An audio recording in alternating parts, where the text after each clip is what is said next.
All right, this hangout is on live. So we are we're good. Hi. So this is the second conversation that I've had recently, but the first on my channel. And this is um, for basically a set of hangouts that I want to have where I have close conversations with my friends and collaborators and wonderful people in my life and record it not only for posterity but to share with other artists in terms of building a community of individuals that want to share their thoughts with like-minded artists, individuals, performers, creators, composers. Yeah, I think that about sums it up. So, I'm Ken. This is Michael. Say hi, Michael. Hey, how are you going? How are you doing, Ken? All right, you're a little And, laggy, and other folks out there. right? Quite, A quite a, tiny quite a, bit. yeah, tiny bit laggy. Um,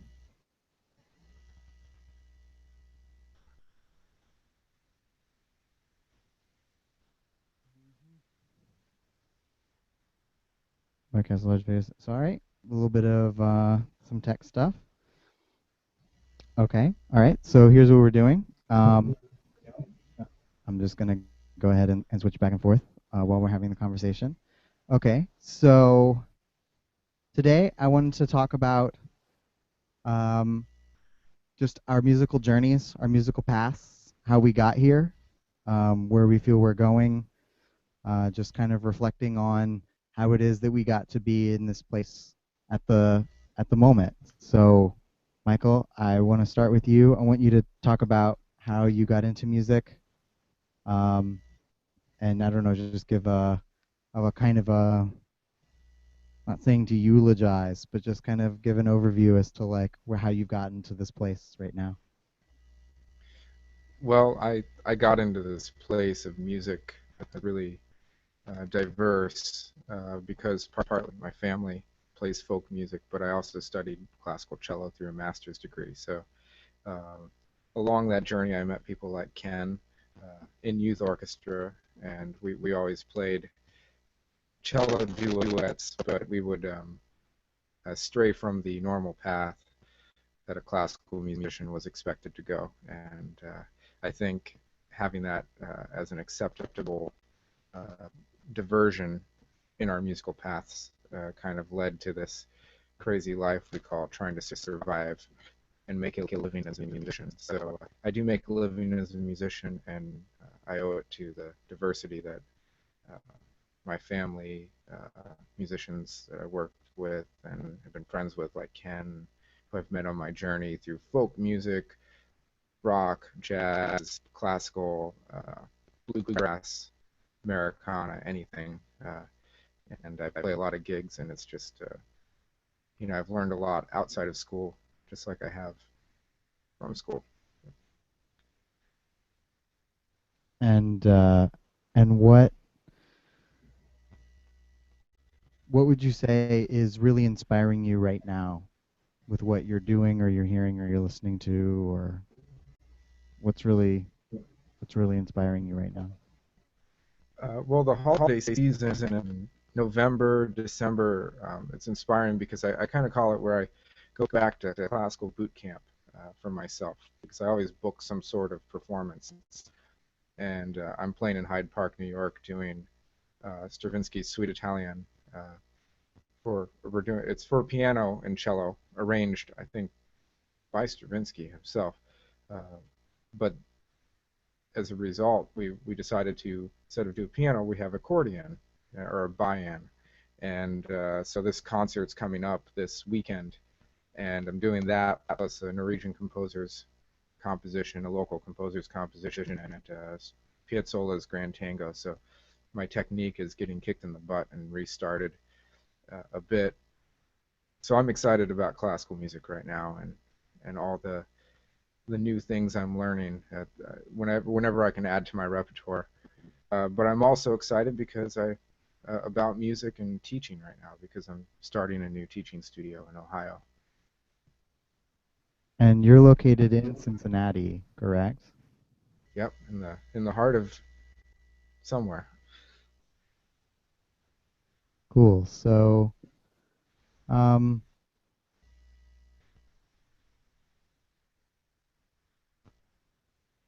what's it what's it like for you as far as using new technologies to do what it is that you're trying to do? As far as, whether it's classical rehearsals, I know that you perform classical music in other places. Um, can you just talk about for a sec uh, what technology, what a role technology has in your life as a classical musician? Yeah, it's. I think technology has allowed me to um, interpret uh, works differently than if it wasn't as available. So, uh, and then also the collaboration. I remember early on in my undergraduate, I heard about this thing called electroacoustic music, and it blew my mind. And I'm like, how? What is that? And all these composers were studying with I think Craig Walsh at the University of Arizona, and had all these electroacoustic pieces. So I did a tape marimba cello piece, and I did another piece also. I can't remember.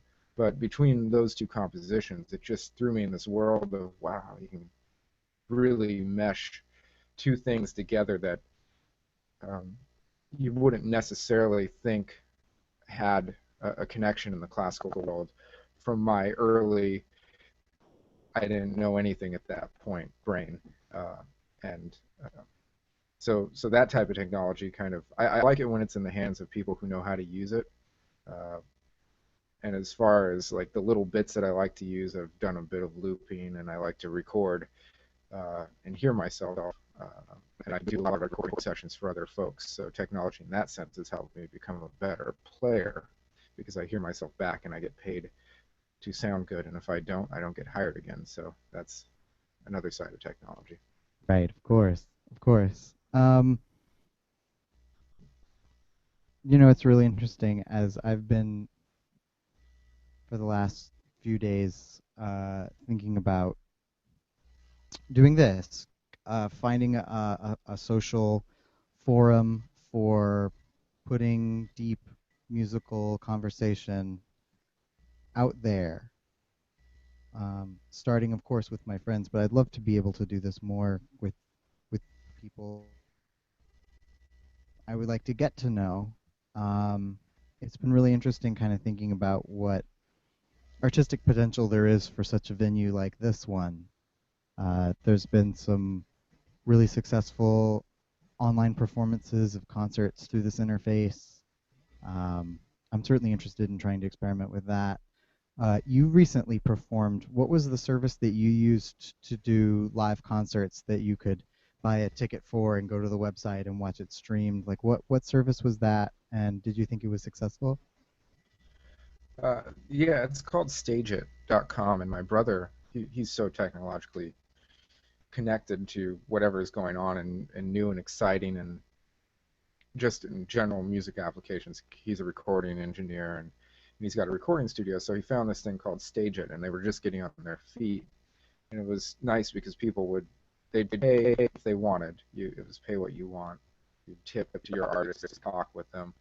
But because of that, they had a better audio quality coming out on the other end than Right. say Ustream, which has always been somewhat popular. I did a CD release doing that, and um, so stage we went through a studio. They went through one of the PreSonus live boards, and then added, mixed it. We had a guy at the console, and they sent it right back through, and we were able to give a good concert. Uh, I've tried a few other platforms, but Stageit has treated us well. That's great. You're breaking up just a little bit, um, but that's okay. Uh, we'll see. It was doing that a bit earlier, and then it fixed itself, and then it didn't. Um, yeah, I'm really intrigued. Technology. Yeah, right. Technology. I'm really intrigued by that. This idea that the web is being redefined as a venue as much as it is a marketplace or as much as it is newspaper or any of these old paradigms. It really is becoming a kind of venue. Streaming in a way is it's kind of it's all based on audience and things like this. You recently went through your royalties and kind of added everything up. And I think it's really interesting the possibility of the web being that. Um, can you talk for a little bit about how technology, whether it's live technologies like this, like streaming or whatever, but like, how has it been for you building an audience using these technologies and services as it relates to your kind of content creating life? Well, I guess between being able to post on YouTube, something as basic as that for these days. I remember that was great because I could actually go through the videos. And the first thing I posted years ago was a performance as a Barber cello sonata, I believe the second movement from a performance. And I was like, oh, I can put that on YouTube. And I had someone help me convert it off of a DVD. Uh, but starting with that and be able to have interaction with comments and people sharing, and now it's just so easy to do any of that. That whether it's in real time like this or with stage it, you're giving a concert, or if you're just broadcasting via Ustream or a live thing on YouTube. Uh, I remember seeing the first live broadcast on YouTube, and they were showcasing all the top YouTube video people, which included some great musicians. Right. And between all that, it's just blown up to where I think it's a very essential way to connect with people because we're so busy. If you look at the kids today, uh, whether it's your students, Ken, or my students, I mean, they all play soccer, basketball, swim, play oboe, cello, and maybe rugby, and it's like, and somehow they have time to do their schoolwork. I'm not sure how these kids actually survive. They may be walking, you know, the Walking Dead who have eternal lives to learn everything, but I'm not sure. Uh, but this technology tends to be, it allows people to see things, skim it if they want, or they really dig into it on their own time, Have you ever rather had an than having. experience? Have you ever had an experience at a concert? Sorry to interrupt. Have you ever had an experience in a concert where someone's gone up to you and says, "I saw you on YouTube and I really wanted to come to your show." Yeah, actually it shows. I've had.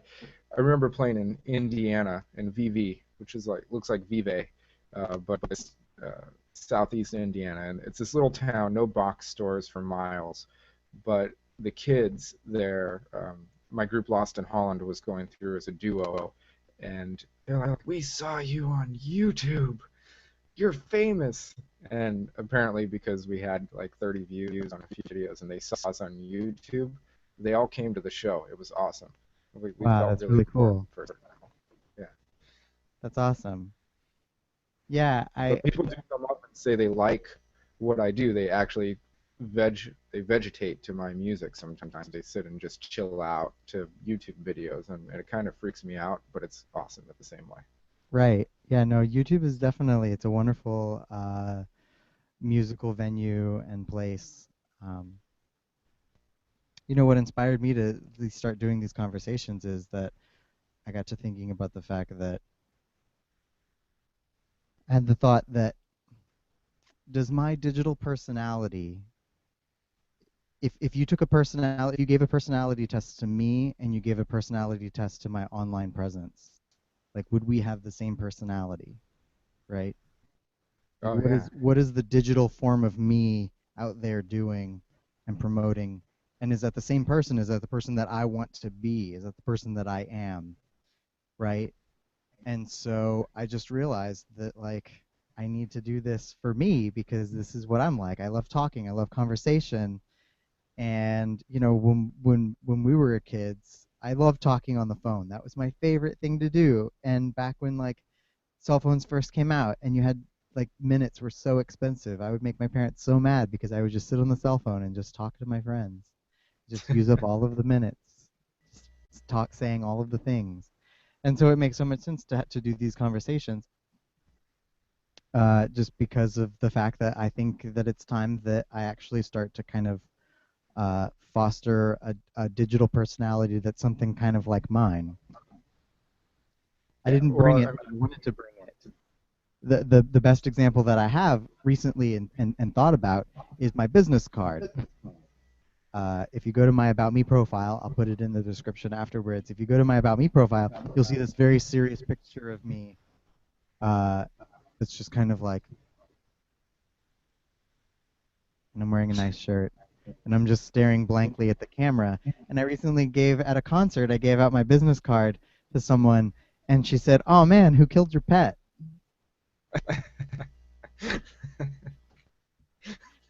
It sucked, right? And she was just kind of getting at basically like, who is this person? Like, that's not the person that's standing in front of me right now. This person's pissed off. This person on this card's like really irritated with something. Oh, it's really weird. yeah. I remember when I made my first business card. I used promo photos from 2006. I think the University of Arizona was giving us, free. It was business and music class. They're like, you get free promo photos, and they were so staged. It felt like a high school senior portrait, but worse. Almost like again, like someone just killed your whole family and your pets, and you have to like reenact your reaction, and they're going to catch that on film. So uh, I think it's a your profile, like what you're tell me more about. Can I ask you a question?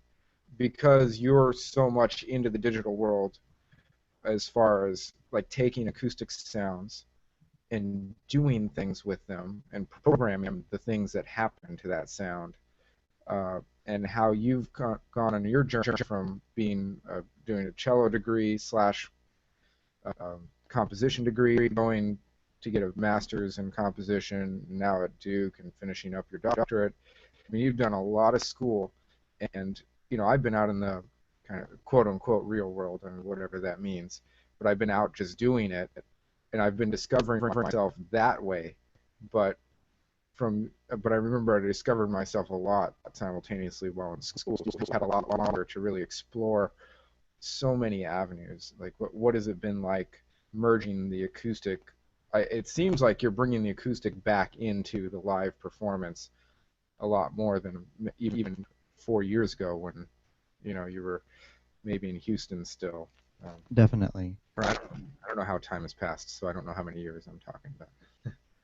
Um, well, I'm in my sixth year here at Duke, and so technically, if I'm finishing my sixth year and you go back, that means that I finished my cello degree 8 years ago. So it's been nearly a decade since I've been a full-time cellist. Um, and it's a really interesting question. It's a really deep question.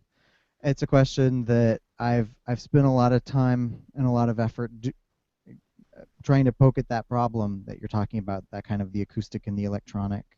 Actually, in the last discussion, it's funny, I don't know if you're asking this, but in the last discussion that I had with John, toward the end of the chat, he was asking, like, is it possible to digitally reproduce something such that you don't know that it's acoustic or not? And it's kind of funny. You're asking this, I think, on a musical level. I think you mean acoustic. Correct me if I'm wrong, but you mean acoustic in the sense of like acoustic music, not necessarily acoustic in the sense of like physical. Like, are you talking about what do you mean by acoustic? Uh, Generally, for me, I think I'm a very acoustic player because I want to be able to sit in the middle of a street, give me a stool or a chair or something to sit on, and I want to be able to present what I have without having to plug into anything. I want to be able to say, this is what I can do. Here it is. Let's go. And Right. so, because doesn't have to be although it's also a volume thing and a performance thing, like levels. So to me, there are two parts of it. Like you're performing maybe with electronic instruments, but at a level where if it was an acoustic instrument, um, or with sounds you're creating and manipulating in an acoustic type of environment, something you could do in a house concert Right. successfully. Okay. So, right. So you're talking about a kind of spontaneity, right? Just Yeah. what the reason why I wanted you to elaborate is because I wanted to hear your definition of what acoustic was, and I think it has something to do with the spontaneity of it. I think it has something to do with the personality of it, the closeness, the intimacy. I think acoustic to you, there's a certain degree of intimacy, right? Am I correct? Yeah. Hmm. So yeah, so I would definitely say that in my own personal definition of what is acoustic, intimacy is a large part of it. And so I think there's a way of doing electronic music that I think gets at all of those things that you described without actually being strictly acoustic as we know it in terms of being acoustic guitars. I'm not able to show it at the moment because my computer is sitting on it, but like my recent choice of PA speaker has a lot to do with that. It's this really really amazing speaker. Shout outs to Mackie. It's a DLM8, and actually I'm gonna try to see if I can do it. Here we go. I have to talk to the mic, so I'm gonna move my webcam so that you might be able to see it. Oh yeah, that's what you showed me when I was just visiting. That's such a cool sound Yeah, it system it is. just So has. it's two speakers.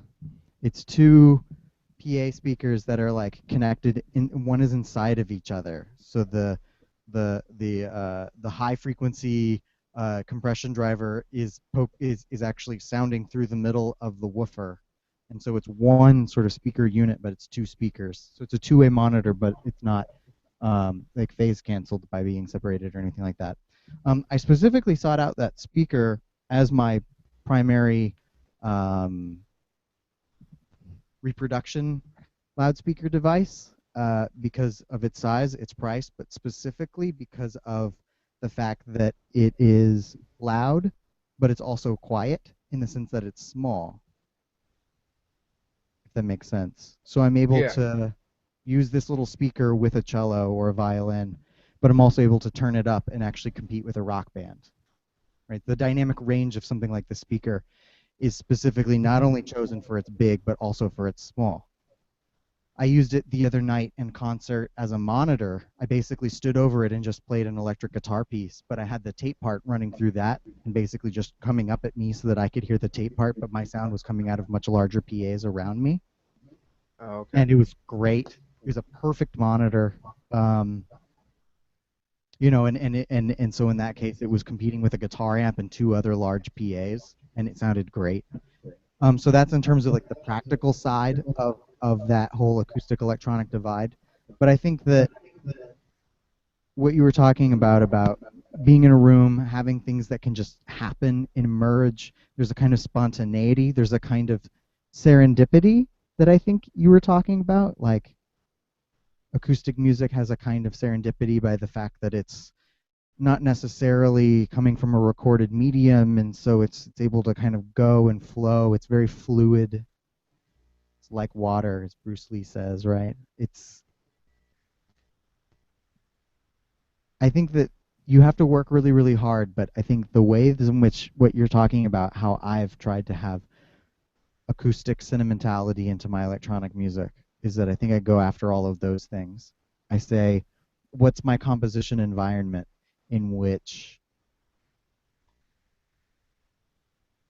it's just as spontaneous or just as dynamic as an instrument? Or how do I get timbres that blend really well with acoustic instruments? Or how do I process acoustic sounds in order to create electronic things? Like, for example, I covered that song of yours, Corners, by sampling recordings of you playing cello, but then I turned that into an electronic thing. So the sound when I perform the electronic music, still sounds like it's just a cello and singing, but it's electronic. I mean, that's the wonderful thing about sampling, right? Is that you get to sample acoustic instruments. Yeah. Oh, definitely. Yeah, because you But have. that's like sampling goes back to when recording was invented, right? That's not necessarily a new thing, but I think what's at least new for me is realizing just how close those two worlds are together, right? So it's Hmm. like, of course, all of these technologies, there's nothing new under the sun. You could argue that you know the Peritan sampled, so to speak, by borrowing chant and writing thing. You know what I mean? Like you could make the argument that it goes back all the way. It's turtles all the way down, right? You could make that statement. Uh, but I think we all have to discover what this stuff means to ourselves in our own musical practices. And I think, yeah, sampling, using acoustic music, that's definitely a large part of my practice now, and it hasn't always been, but I'm glad that it is. Um, but at the same time, I'm also abstracting electric instruments. You've got to Having go like workshop there. right, exactly, by having like guitar pickups with jacks in them, so that I can like listen to my computer and stuff like this.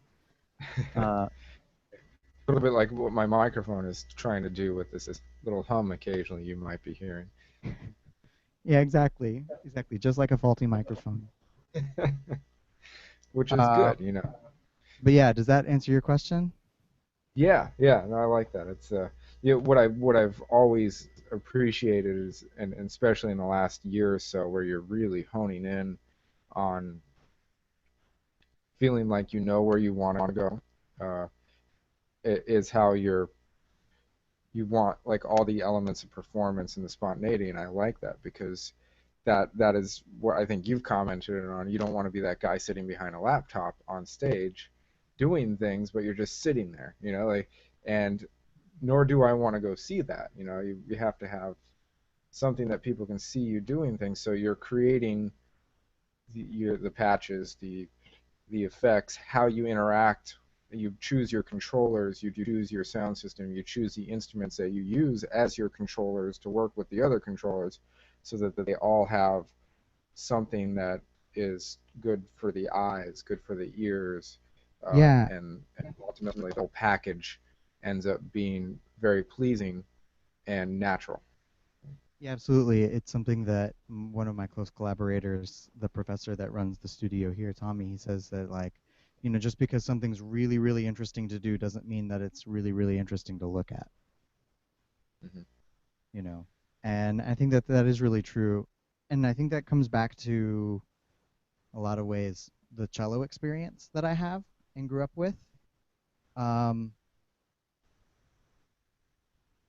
the older that I get, the harder that it is for me to not say that the cello is the greatest instrument in the world. Like the Ah, harder it becomes to not just say like, oh yes, but this is so wonderful, right? The human voice and this and that, and But like I love ephemerality. I love extension and all of these other kinds of things. And so just, God, the cello is just so great. It's so physical. You just talk about this idea that like you can you could be watching a great cellist on mute, have the DVD player muted and just watch them just get down, just playing and just be like, yes. yeah, Just the pure eyes of it, right? So physical. It's so hard to not look just completely amazing playing that instrument. I think the cello has that balance of, it's not like an upright bass where you're like, man, they look like they're suffering. Because sometimes they have to move around so much to get places that it's almost, to me, like, I don't play golf, but the golf swing is just not natural to me. It's like, man, you're making me stretch here to here, and I'm sure everyone who plays golf is looking at me like I'm wacky to say that. But Yeah, but to to see me, a like, great golf player make it look like the most natural thing in the world. yeah, exactly. And so when you look at cello, you've got this thing where you're sitting down naturally, how you would with good posture. And the whole first lesson is like, okay, you hug the cello, you give it a bear hug, like, okay, if you can hug the Like cello and this. move with it, you know, who does that with violin or viola or upright bass? Like, you can't. It's not the perfect You'd either size. crush it or be smothered. Yeah, exactly. So I feel like cello, and it's completely biased from It's both our entirely biased. It's entirely, yeah, exactly. It's entirely based in like the heteronormative, like European white centric, right? Like it's shaped like Venus de Milo, right? It's like shaped like the female form of the era it was invented, right? The 16th century female form, Oh, exactly. Yeah. right? Oh yeah, you've got it. It has all the elements of yeah everything And that awesome. you have, well, and one of the things that I especially love about it, and especially I think more so than the guitar, and I've been playing that for longer. And I guess de facto, you could probably make the extension that it applies to all percussion instruments. I actually personally kind of feel like the electric guitar is a percussion instrument Oh yeah, I think it is. It's because it's like the way that I personally define percussion is that it's one of the ways I conceive it is that like that the energy is devoted to the preparation of the attack, yeah. right? It's like the whole musical energy is led into how you release the sound, but once you release it, it's gone. You really don't have much more control over it. And what I love about the cello, I guess all bowed instruments, but particularly, having the background as cello, what I love about when I'm playing the cello as opposed to other things is that idea that through the bow, I have control over the entire life of that note from beginning to end. Yeah, I can. You can Yeah, shape definitely. you can shape the entire lifetime of a single note from when you can do all of that energy into the approach, but then once you start going, you can then lead it somewhere, do this. Like you you have so much more control over what it's capable of doing or what it's actually doing Oh than yeah. with a lot of other instruments. In that respect, bowed string instruments are very much akin to wind instruments because Yeah. of just that pure control. Yeah, you can make it. I mean, and then that plus left hand vibrato or tremolos or whatever you're doing, trills, mordents, uh, the things you do with the left hand. But I love how, yeah, with the bow, you can between the just bow pressure and volume and different things, you can have a whole life to a note, even if you play the same note for about 5 minutes. You could probably, and I think most definitely, come up with something that's interesting to listen to because some of the greatest guitar solos, for example, were played on one note. It's the rhythm of it that makes it interesting and exciting and makes people scream out. You think of harmonica players or harp players, uh, whoever, I mean, different harmonic and harp players, they don't like to define themselves as one or the other. But you can think Yeah, of them and and a harp like player is they different play the than a typical, that's different than a harpist. yeah, exactly, different than a harpist. So, but I mean, they'll get the biggest reaction I've seen when this guy comes up with a harmonica and they just play like the bluesy lick, the same one over and over, but they just get into it and their body movements are with it, and everyone's like woo. And sometimes my brain being stuck in saying that doesn't go with the chord. It went to the four, and they're just totally like, sitting on the wrong thing. I'm like, why is everyone excited about this? But they're giving that energy to the same. I don't know, like you could be mediocre on that and play the two notes that and just get a room to scream out wildly. So when you have bow control where you can do the same type of thing with a bow and nothing else, it's amazing that you have that control on a But bow. like, but there's so much there in what you just said. Oh my God, I want to unpack that because it's like,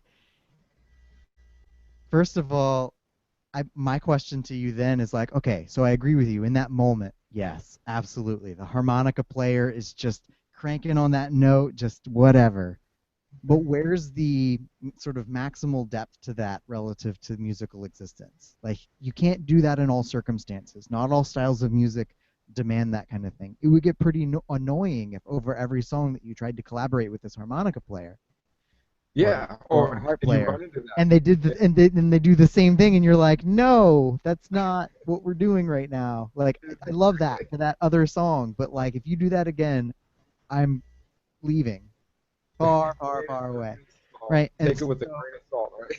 but then it's really funny because it's like I've never seen, and correct me if I'm wrong, and please correct me if I'm wrong, but like I just had this envision of just like Elvis Presley style, just crying women and just the scenes from like the Ed Sullivan show where it's just like the girl screaming for the Beatles. Like I'm just imagining that for like the perfect bow change. Yeah. Like I just imagine like what in cello playing could possibly elicit just like howls and like parents to like turn off their television sets and say like, no, you can't watch those gyrating hips, it's just I just imagine just like just everything that you described. You were using sort of rock and roll analogy. You talked about guitar solos and harmonica, whatevers. And we went from that, but we were talking about like precision and control. We were talking about like all of this, and you're like start all of a sudden like just like start freaking out about like guitar feedback and like screaming fans and stuff, right? Yeah. Well, And one so of I the just think things.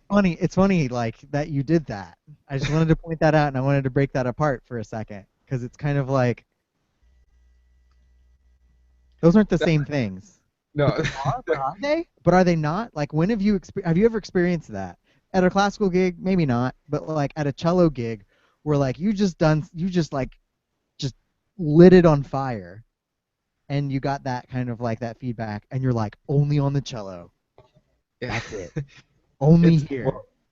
exactly. Oh, it has happened. Like what I find is when I'm doing a cello solo and I keep it really simple but poignant and expressive, like I dive inside my brain and just follow those sonic waves of whatever goes on when you're trying to close your eyes and you just go with Amber the waves music. of grain. Exactly. If you feel it and you're just going with it, but you don't try to be like there's that moment where you're like, oh, I just like said more than I really meant, but if you don't go beyond there, you can tell the difference because somehow you connected with folks. And I think looking at, just the basic person who maybe doesn't know more than just a few licks, but they know how to use them effectively, and how that even just that little bit of control can take a listening audience and pull their heartstrings or whatever other strings, and then you bring it back to say, okay, what are they really doing? And when I'm doing it with the control and precision of a classically trained musician who also does a lot of different other styles, and you can see, okay, what do people do? What are the things that make it authentic?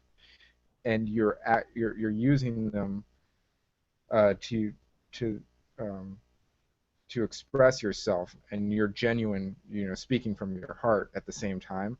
That control plus speaking from your heart and having just even a bigger bag of tricks essentially to pull from, uh, But there are some make that it believe that effective. those tricks aren't as sincere as just that pure expression, and we know that that's not true because it's how you intend them, it's how you do it.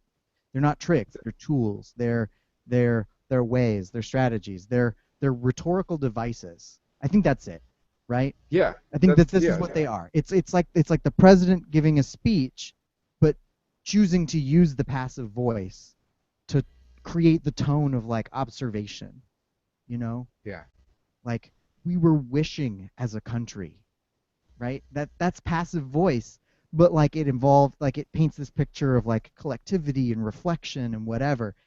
It's I feel like as an improviser, certainly as a composer, and I don't know how you feel as a songwriter, but like those tricks you talk about, they're devices, they're ways of creating tone and not in the capital T like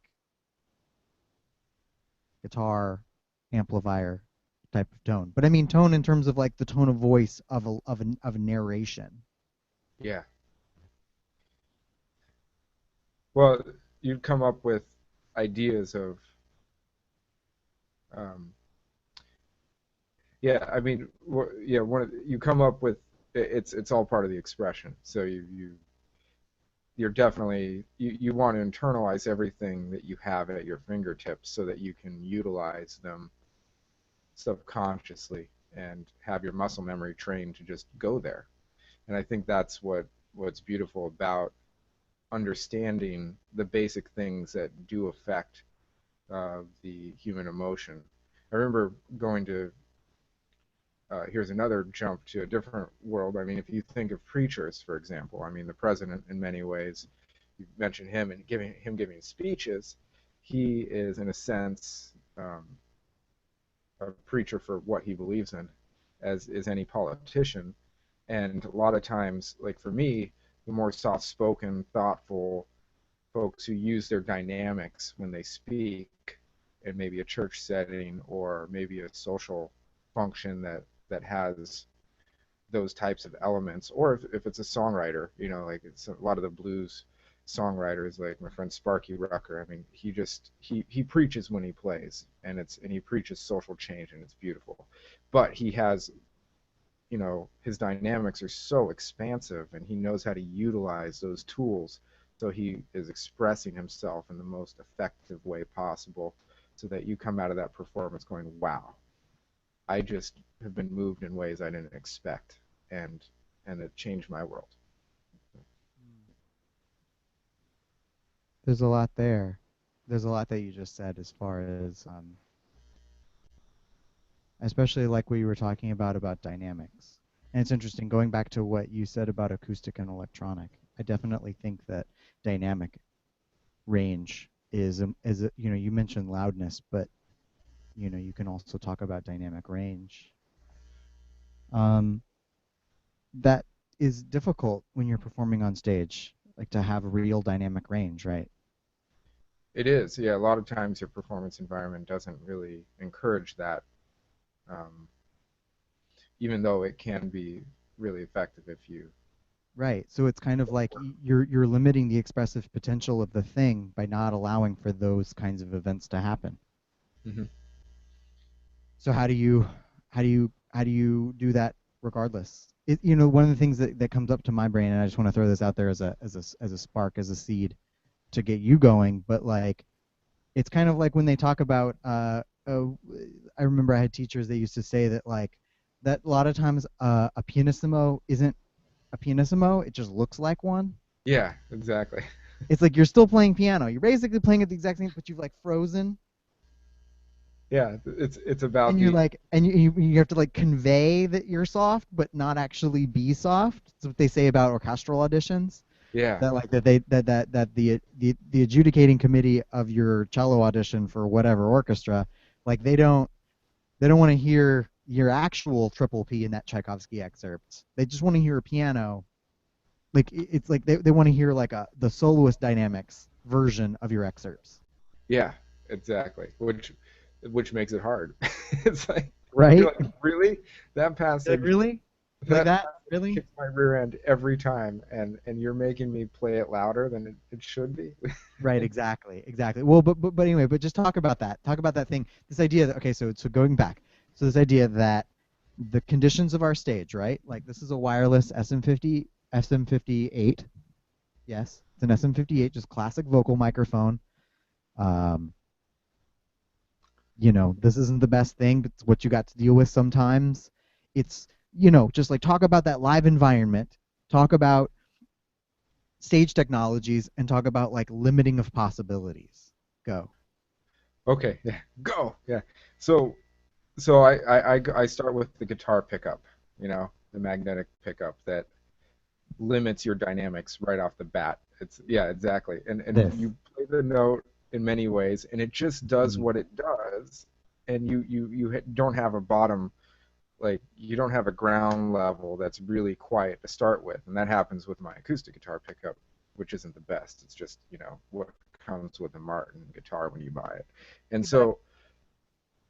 specifically cello, like talk to me as a cellist and a songwriter, not necessarily as a guitar player. Like I get it. Well, so going to a performance environment where you're using a sound system, and I use the microphone I'm talking into. It's a dynamic, very directed.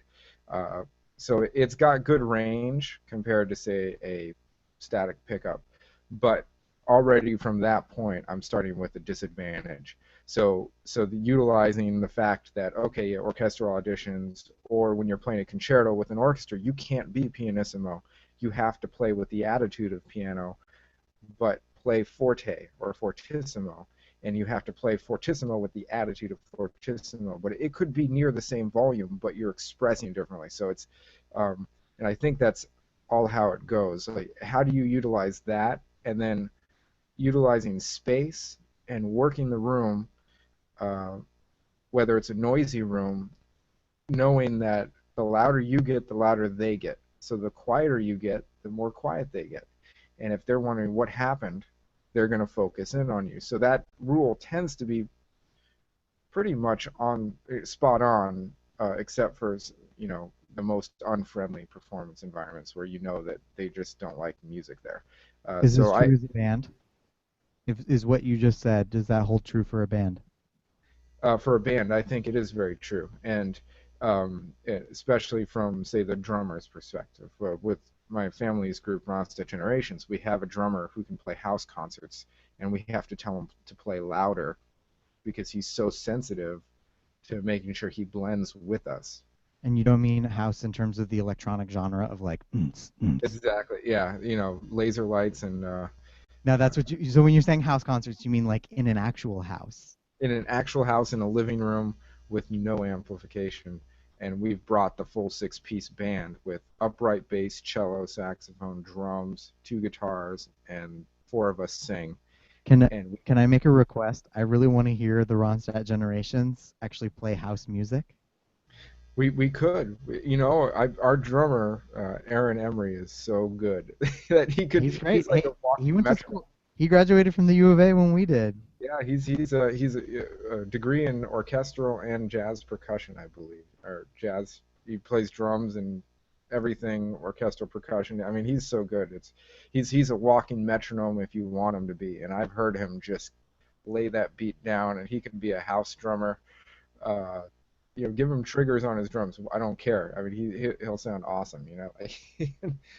But I think it depends on the room, and you have to know the limits of the room and the audience. So if it's an audience that wants a little higher energy, that's where you say, okay, I'm going to give a little less so that when I have those climactic moments, the because I can't push any more than this room will allow me. Uh, I'm going to play That's a a good little idea. less Yeah. when I'm tempted not to play less because if the room is, oh, well, let me play less. It's actually the opposite. You need to play less and then make your louds more effective. And then people say they turn their heads or turn their ears or whatever. They listen. Yeah. That's why it's very. That's a really, really important point.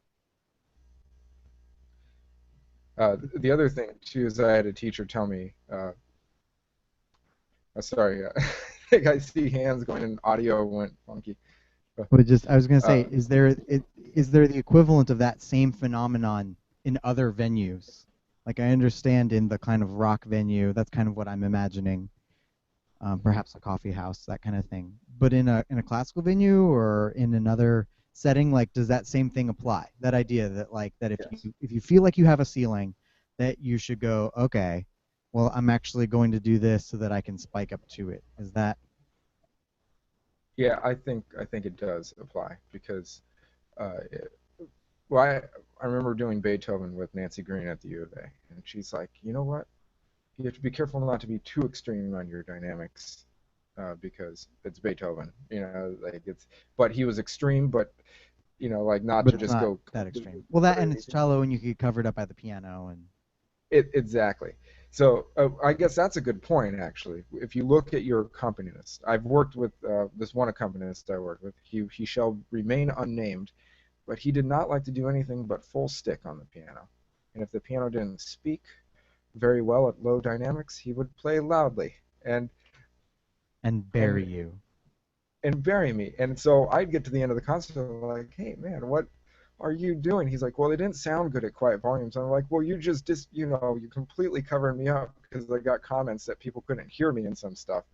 And I was like, why was I here? Sometimes I feel like I do that for recording sessions. They barely mix me in, even though they're elated about the parts. They love it, and they're like, "This is perfect. It's what we need." But because strings are undermixed, it's just it's the mindset uh, that I was like, "Why was I here?" Sometimes I ask that Well, I question. think I think that applying that to mixing is a really, really good idea too. That idea that like, okay, I'm gonna bring you down in the mix for the most part, but in the moments where I really want to hear you, I will bring it up. Exactly. Yeah. So, Yeah. so in a performance classical environment, that's where I look at just, you're if you're really working with the person you're performing with and you have an ensemble about you, uh, you can really just you can pull the audience down into a quiet moment so they're just on the edge of their seats going, what's going on? And then just give it to them when there's some sort of dynamic change and make it more impactful. And I believe in you can feel the energy of an audience, whether it's a quiet one who doesn't speak much. When I'm in the UK with my family, we play pretty upbeat folk music. It's not quite just folk music. We play Mexican tunes, and just United Kingdom, they're just not as enthusiastic an audience. And if we get an encore, it's really exciting in the UK. Yeah. But you'll come up and hear comments of just everyone's so happy, except you're like, where were you during the performance? I didn't, like, but you can still feel that energy That's regardless. amazing. Yeah, yeah, right. Where were you? You need to like shake them and be like, I needed you. You weren't there Yeah, for me. it's like, dude, you were there, but not. We were like Be there. right there, and you weren't there. Where were you? Ah. Yeah, and I've been that audience member because I'm a pretty subdued audience member. I'm watching and just absorbing, so I can It's get it funny. too. I can Okay, so this totally is get really great. This is really great. I completely relate with that. There's a true statement. It's kind of like a joke, but I don't think it's a joke. And the joke is that composers don't attend concerts to hear new music. Composers attend concerts to hear their own music. it. And Oh, that that could be is applied in so many so applications for. so true. But it's such the case, right? Musicians, we don't attend concerts to just be like, I effing love music, Yeah, period. So I'm gonna go see this. It's like, oh, well, maybe I could talk to so and so, or like, this is a venue I'm checking out. Like, there's always some sort of side agenda, some sort of something that prevents you from just purely seeing a concert as a concert. So it's so oh funny that man. you mentioned that you're a subdued concert member, is because I've recently made a conscious effort to not be, right? I went to see a Yeah, rock band. One of my favorite rock bands is this band, This Will Destroy You. They're from Austin. Go ahead and turn me down just a touch. They're really, really, really, really great. And I was noisy as hell. And I was really excited. Came up to them afterwards, was just like, hell yeah, man. Yes. Right? Just super, super excited about it. When I go to school performances or when my colleagues are performing, I'm like hands up, like howling. Like I feel yeah, like if we're in the community, okay, and this is another thing, and this is gonna kind of get me on another little rant here. I hate it when people think that I'm going to hate on musicians. They're yeah, like, "What do you think of Taylor Swift?" And they like lean in and they're like, "Let's have it, let's hear it." And I'm like, "I think it's great." And they're like, really? And I'm like, yeah, no, I hope she becomes like the Muhammad Ali of singing artists and recording artists. I hope that entire countries will like just like support her and that she's going to be absolutely amazing. No, she's fighting the good fight. She's a musician. She's, certainly a prominent artist, but people are looking to her. She's on the cutting edge of where style is going in the mainstream. yeah, So there's a large indication that like if Taylor Swift's music gets a lot more experimental, then a lot more music will get experimental. That kind of thing. It's just, but more importantly, she's one of us. And yeah. it's my job to support her in that. Exactly. Period. And Right? she's Like good at what she does. all levels. All levels. Yeah, If yeah. you're a musician and you're just doing it, I love you. Amen. Like that. Right? And so people forget that. They think that like we're just gonna be like, oh man, yeah, like let's go, let's just turn on this hate party. And I, Yep. and I'd say that like in my early days of graduate school, I was bitchy like that. I definitely like enjoyed my like bitch out sessions, but honestly, now that I'm a professional, you know, it's not for me. But you know what? But then again, I'm not the I'm not the audience for a lot of that. I mean, the audiences really speak for the fact that she's got. I mean, yeah, the machine is helping her. You know, the man's helping her. The Well, yeah, and I mean, and it's not, of course, it's not just pure Taylor Swift. Like it's not. It's Taylor Swift Inc. but It's the entire she's on there, incorporation of yeah, individuals around Taylor Swift Incorporated. and she's That on is, stage doing it though. She's she's on actually exactly, doing and is she's at least a co-writer on a lot of her songs. I know that she recently just co-wrote a song with Imogen Heap, who's my like artistic idol. If you're awesome. watching, I love Oh, you. oh, she's amazing. Yeah, and Exactly, right? So it's like, so if Imogen Heap, who's like one of my most favorite artists, and Taylor Swift, who like, in the new music community or whatever, like it's just kind of, like, but no, but like it's great. I actually love that. Shake It Off, dude. Like that's a great song. Oh, it's so good. I don't know if you've seen it or heard it. I haven't. I'm sometimes a little You need to behind, do but this. You need to do this. You need to shake it off. Trust me. It's really, really great. It's really, really, really great. I had it's it I not had it gonna be stuck in like my head. like it's And stuck in my head. all I have But to do is just go like this, and I'm just like, you'll see. You'll see. It's a whole dance oh, thing, but like you'll oh love it. no, Anyway, that's gonna be at every wedding for the next 15 years. I bet. it's a great song. It's honestly it's a great song. It's a great song. There's been a lot This is of, good. I'd say, like, yeah, over the last 5 6 years, a lot of the popular music is just really great. It's just really catchy. It's Yeah, just well, really well there's done. a lot of dynamics in them. Like But that's the thing. Like there's more dynamics in pop music sometimes. sometimes I don't know. I recently heard someone complaining that there wasn't, and actually showed like audio waveforms. Like, when you get those, Oh, like, those there. like remastered CDs. That's not Oh always yeah, better because they'll mix it and they'll master it like it's a new record. They actually showed the waveforms for Michael Jackson's Black or White, one from the early '90s or from the mid '90s when it came out, and then one from now, and the oh wow. waveforms look completely different. Like, one was Yeah, like really kind of transparent and you could see some of the background in it. The other one was just wall of audio.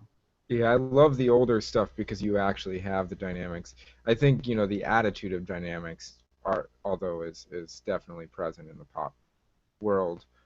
And sometimes like uh, from what I notice in the R&B and rap stuff, I think dissonance is used He means hip hop. excessively. And I think it's very cool that it's used because you listen, you're like, yeah, okay.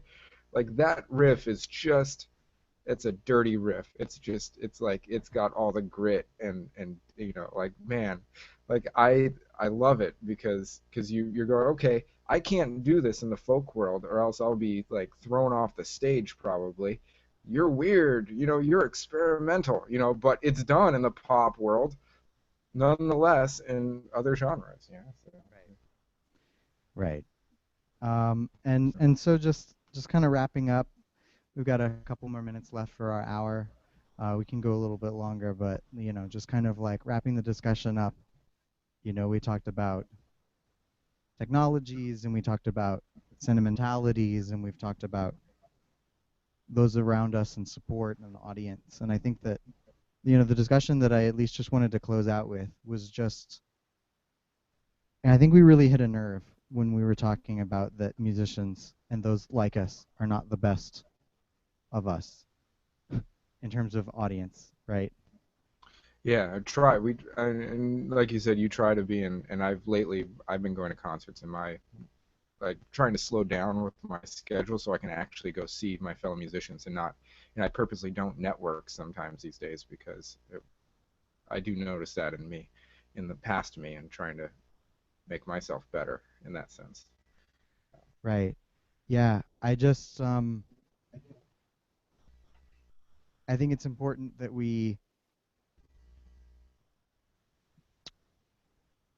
well, I'll just say this. I'll just speak to the new music community. I'll just speak to the contemporary community because that's like the one that I'm sort of most connected with as you're talking about the folk world.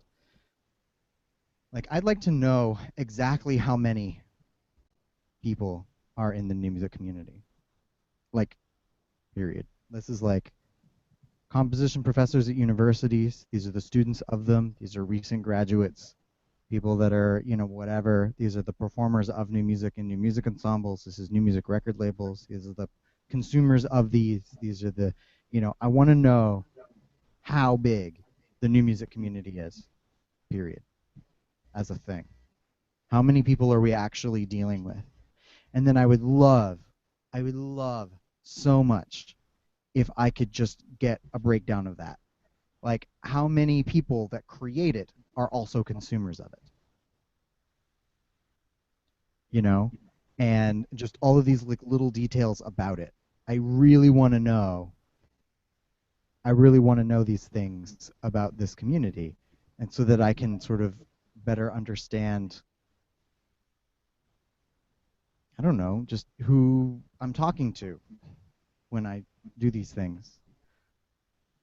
Yeah, yeah, that, And at the same time, like it's a very, very, very tiny sphere of individuals. The new music community is extremely small. But at the same time, I had this thought the other day. I had this thought, and walk with me here. I had this thought that says, okay, so there's about 40 or 50 people at the last new music concert that I'm talking about. It wasn't super well promoted, whatever.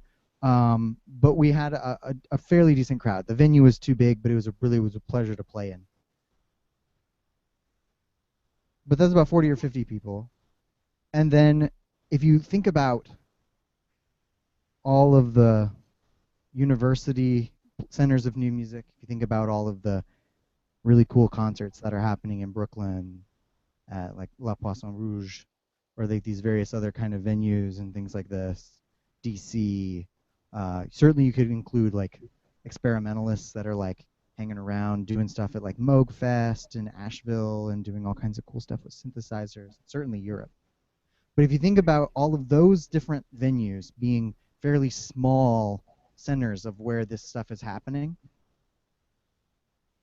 if you were able to get all of them into the same room in the same place at once, you would say, wow, this is actually quite a bit of people. This is enough people for me, yeah, right? Like, if it was like, if you imagine you got all of them, and if I had to wager a guess as to how big this community is, I'd say probably in the Euro American world, right? Sort of like Western, kind of like mid-continental to Western Europe and into the United States. I'd probably say that the new music, the sort of the contemporary classical scene, is probably about 25,000 people. yeah. That sounds Does like that sound unrealistic? no. I think I mean you think of how many people are in the world, and and you think of oh, that's just a small cut of the world, Well, and dude, imagine a new music festival. Imagine a new music festival in which there's 25,000 of us there. Like a city's worth of people who are intimately and invested at all different levels of contemporary music, whether yeah, that's as a casual fan, whether that's as a creator, a promoter, whatever of it. If we were able to see each other at once, we would go, wow, this is actually, this is enough. And I'm not saying that, like, that it couldn't be bigger, but I'm saying that, like, I really feel like there needs to be, at least in this community, there needs to be a better way for us to kind of not only know that we exist, but to interact. yeah, yeah. Uh, Do you feel like do you feel like I feel like as I'm getting older, and I'm 30 now, but I've been really actively, I've been getting support from fans for album projects and fellow musicians too, and I see fellow musicians supporting other musicians. So I've like just the other day I made a point to support two album projects, just pre-ordering their CD. And I love getting it in the mail when it's ready. It's kind of like Christmas all over again because I'm so excited that I got to be a part of it. And to me, uh, it's my little part to confirm that hey, I'm supporting you, and I want to hear your music. And I try to, I really put it in the car. I listen to it, and if I really like it, I mean, I play the crap out of those projects. I mean, I listen to them a lot, and then also it's really hard for us musicians to do this in any community. Um, is musicians have a hard time, I think, being enthusiastic, like you're saying, about other people's projects.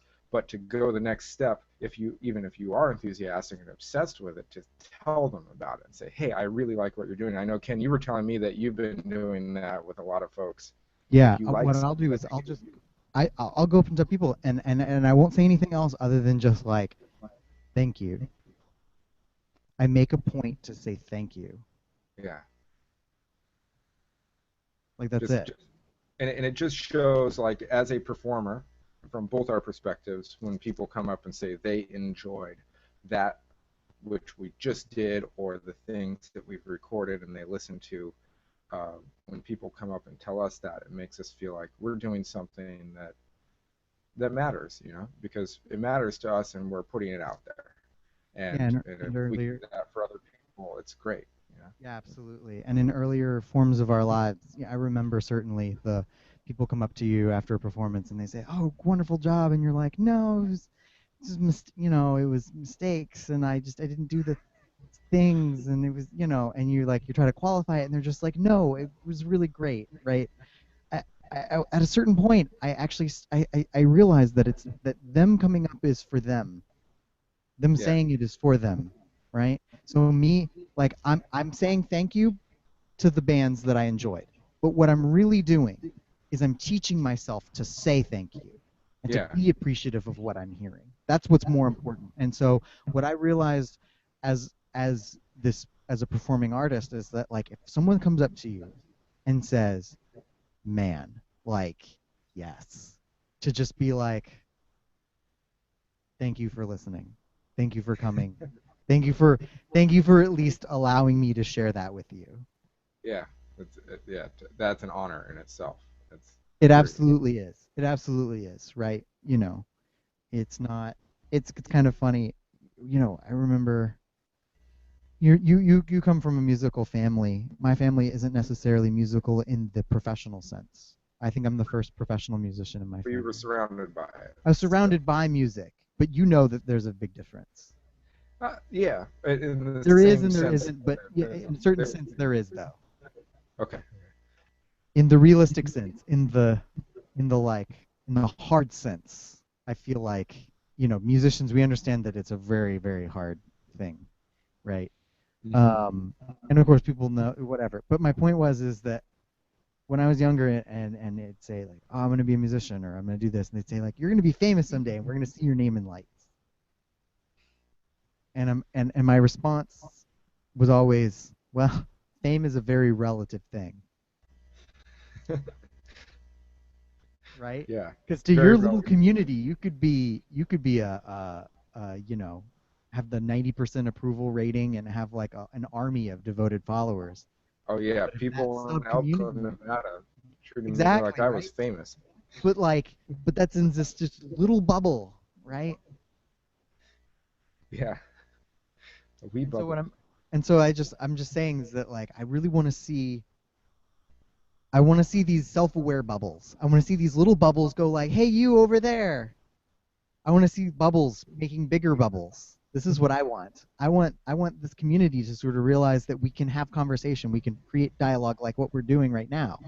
Yeah, And so we're going to continue to do this. I think we should do this again in like a week or so. I this just would want be to awesome. keep having, and whatever, do it on your YouTube channel, or if you want to create a channel or whatever for this. I just want to start collecting these conversations that I have with people where we hold each other accountable. We talk about the hardships.